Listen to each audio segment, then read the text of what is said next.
19 সালে 8ই জুন জামাই ষষ্ঠীর দিন ছিল। প্রায় পুরুষ শূন্য ছিল এলাকা।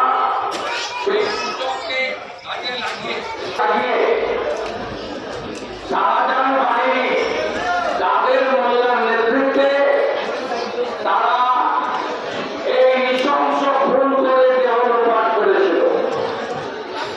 আমি সুকান্ত মণ্ডলের মায়ের চোখের জলকে সামনে রেখে আপনাদেরকে একটা কথা বলে দিয়ে যেতে চাই যে আমি এই কেসটা গত বছর টেক আপ করি শাহজাহান কাণ্ডের পরে।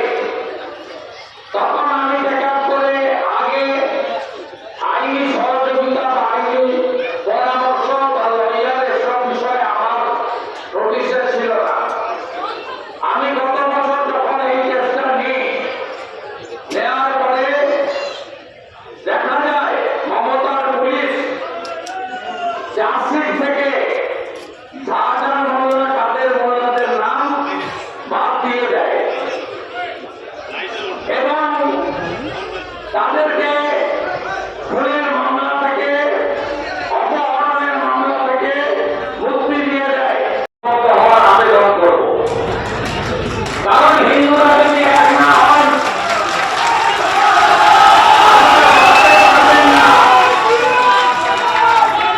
বাঁচতে পারবেন না আপনারা। বাংলাদেশ আপনাদের কাছে সাক্ষীরা।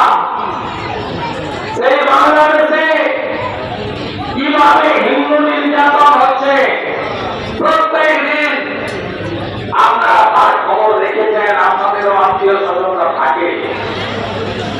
আপনারা দেখেছেন দুর্গা পূজা থেকে শুরু করে প্রত্যেকটা ধর্মীয় অনুষ্ঠানে কিভাবে পুলিশ এবং তৃণমূল কংগ্রেসের আশ্রিত জিহাদিরা আমাদের হিন্দুদের উপরে বাধা সৃষ্টি করে।